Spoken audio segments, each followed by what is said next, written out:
Pali chinkulirano pakati pa Michael Uzi ndi chipani cha MCP ndipo anthu ochuluka ali kakasi kuti kodi zinthu zake zitha motani. Kuti timvetsetse nkhani yonse tiyeni tibwerere m'mbuyo tione kubwera kwa Matipate ku Malawi. Kuti timvetsetse nkhani bwino dikirani ndikuwuzeni zinthu izi. Dzina langa ndine Sam Mavita, tiyeni tikhale limodzi.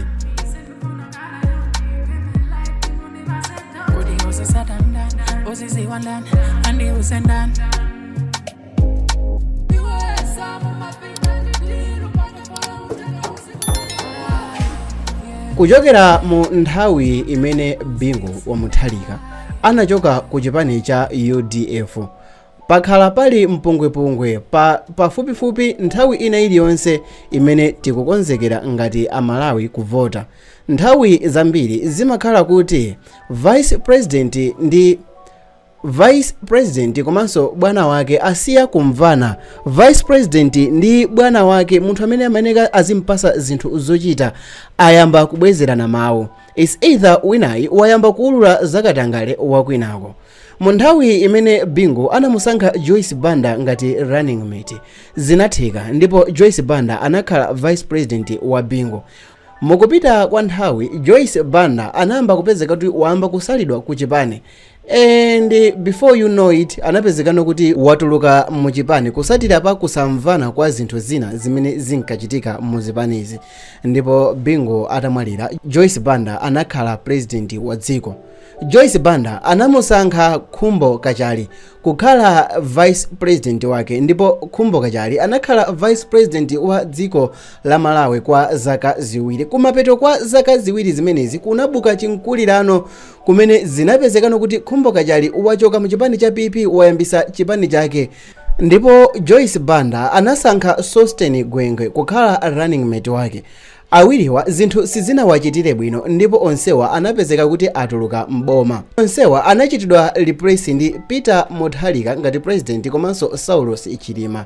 Koma sizinasiye mapazi chifukwa chakuti pakupita kwa nthawi patangosala zaka ziwiri kupita ku masankho, kunapezekano kuti Saulos Chilima zikuoneka kuti wayamba kusalidwa, ndipo Peter wa Mutharika akuonesano kuti iyeyi mpando wamukomera, ndipo panayamba kukhala nkhondo ya pansi mu chipani cha DPP pakati pa Peter Mutharika komanso Saulos Chilima. Ndipo pakupita kwa nthawi Chilima anazitaya ndikuyamba kupikisana ndi bwana wake, ndipo iyeyi anaoneka pa ballot paper azisankho za 2019. Uku kunali kupikisana mawu, winayi ankaulula nzakeyi kuti ndi wakatangale, ndipo winayi ankati mwanayi ndi wosayamika. Koma zosatira za zisankho izi sizinayende bwino, ndipo ngakhale kuti Chimulirenji anakhala vice president wa dziko mu ulamuliro wa Peter Mutharika wachiwiri, zinthu sizinakhale ngati choncho kwa nthawi yayitali chifukwa izi zinangochitika kwa chaka chimodzi basi. Pakupita kwa nthawi inayo Saulos Chilima uja amene tikundziwa bwino anakhalanso vice president wa dziko la Malawi, ndipo mu nthawiyi president anali Lazarus Chakwera. Zaka ziwiri mu mgwirizano wa tonse zinthu zinayamba kukhala pendapenda. Anthu ambiri anayamba kulankhula kuti kodi chichitike ndi chani. Zipani zinayamba kutuluka mu mgwirizano wa tonse, ndipo Tonse Alliance inalibe sogolo. Akuluakulu a chipani cha UTM anayamba kumupempha Saulos Chilima kuti ankolo tatiyeni tituluke mu mgwirizano umenewu, koma Chilima ankakana, ankayankhula kuti akudziwa chimene akuchita. Kunapezekano kuti akuluakulu a chipani cha MCP anayamba kuyankhula m'misonkhano kuti wina afune asafune 2025 amene azakhale candidate ndi Chakwera. Izi zinayamba kukwiyisa Chilima chifukwa chakuti mu mgwirizano umene pambuyo pake mapepala ake osayinidwa tinawaona unali wakuti wina ayendesa zaka 5 ndipo winayo ayendesa zaka 5 azangosinthana mipando kosalako. Zinayamba kupezekano kuti wayamba kulandira nkhaza munthu wachikulire, anayamba kusalidwa, zinthu zambiri zinayamba kusachitika bwino, anayamba kupezeredwa milandu, ndipo anayamba kutchulidwa kuti iyeyo akukhuzidwa nawo mu katangale. Zina la Saulos Chilima ku Malawi linakhala chitonzo limene anthu ambiri ankayankhula kuti anali ooneka ngati wabwino koma ndithu anali wakuba. Dzina la Saulos Chilima pandale linapezekano kuti layamba kuyipisidwa, ndipo Chilima zinapezekano kuti analankhulapo mawu akuti chifukwa chakuti taolosana zisapezeke ngati winayo ndi munthu osafunikira, chifukwa chakuti kukampo kwanuko mukumanamizana za 2025 koma 2025 dziwani kuti ndizakhale ndi ineyo. Nkhondoyi inapitirira mpakana pa 10 Juni mchaka cha 2024 pamene ndege ya wachiwiri kwa president mu nthawi imeneyo mchaka cha 2024 inde tikulankhula ndi Saulos Chilima. Ndege imene anakwera idakapezeka ku malo ena amene kudali udzu wambiri malo mwa mitengo. Ku malo amenewa amatchula kuti Chikangawa, ndipo mu nthawi imeneyo ndege inkapezeka onse anali atafa pa malowa. Zinthu zambiri zinalankhulidwa zimene sitikufuna kuyimapo pa zimene anthu ankalankhula mu nthawi imeneyo, koma chimodzi chodziwika bwino chimene anthu ambiri anadziwa chinali chakuti ubale wa vice president ndi president mu nthawi imeneyo unkaoneka ngati unaliko bwino, koma zipani zimene anthu ankachokera ubale wawo unali owonongeka chifukwa chakuti a MCP komanso a UTM mu nthawi imeneyo sankaonerana kukondwa. Tiyeni tilankhule pano chilungamo kuti maubwenzi a vice president ndi bwana wake nthawi zambiri amathera kuti winayo wayamba kulankhula kuti nzakeyo ndi wakatangale kapena nzakeyo ndi ozikonda, koma pakupita kwa nthawi patangodusa masiku ochepa president wa dziko la Malawi amene ndi Lazarus Chakwera adapezekano kuti walankhula kuti wasankha wachiwiri wake amene ndi Michael Usi.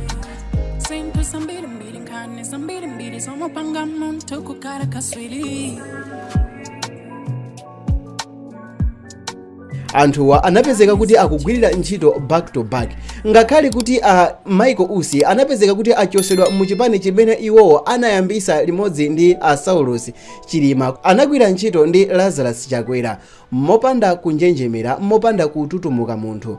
Ngakhale anthu ambiri ankalankhula kuti izi zikubweretsa mafunso, komabe mkuluyo anali loyo kwa bwana wake.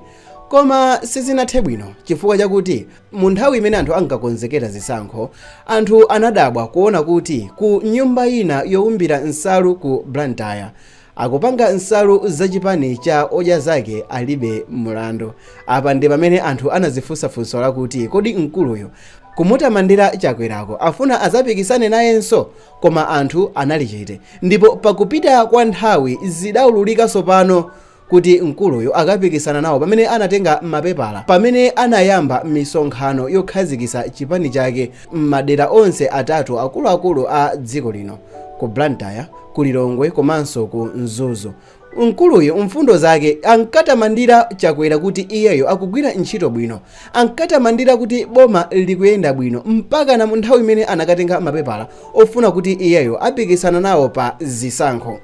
Timveserane bwinobwino ngati mukundisatira bwino ndilo kuti nthawi yonseyi mkuluyo anali asakunyoza Lazarus Chakwera, koma atangotenga mapepala kunapezekano kuti wayamba kuyima pachulu ndi kuyamba kuyankhula kuti Chakwera muboma muli katangale, zinthu zambiri sizikuyenda chifukwa chakuti anthu akuba, anthu ambiri amene ali mboma ali corrupt, ndipo amene amamanga anthu ngati akuganiza kuti nkhani zimene iyeyo akuyankhula ndi zaboza akhonza kupita kukamumanga.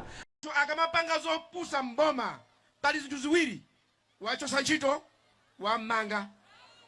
Tsopano anthu akuba sakumangidwa, dziko lingayende iyayi, silingayende mpang'onong'ono pomwe.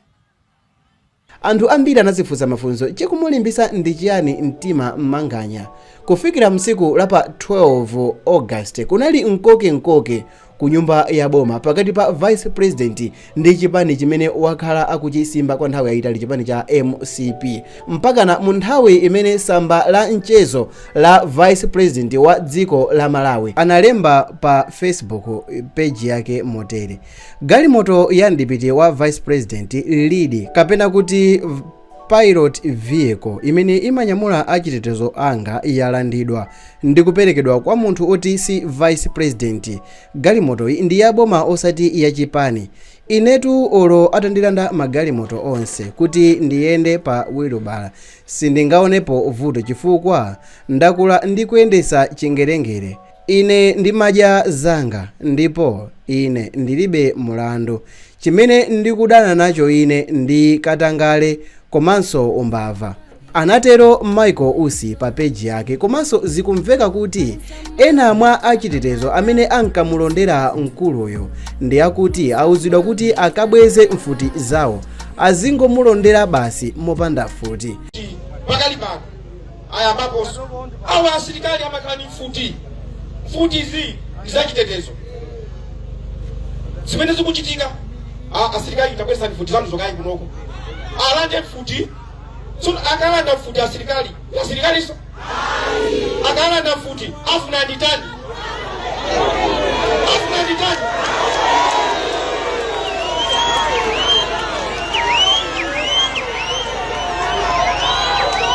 ndiye akumanira kuti timbane akulina kuti amene iyi timpweteke amene iyi kulilongwe asabwere ndati neta kuyenda kuchokera pano basi ukafika kulilongwe konko.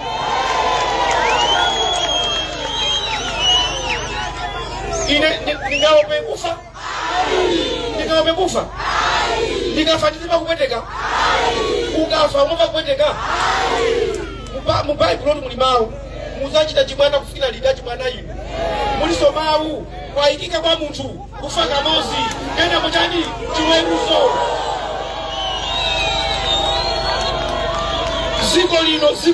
Ziko lino chikafuna kukonza osamaopyezana iyayi osamaopyezana olo akadipa andija anditafuna. Pali zinthu zambiri zimene zikuchitika, pali mawu ambiri amene akusinthana achipani cha MCP komanso odya zake alibe mlandu. Langa dzina ndi Sam Mavita, tionane mu video yotsatirayi.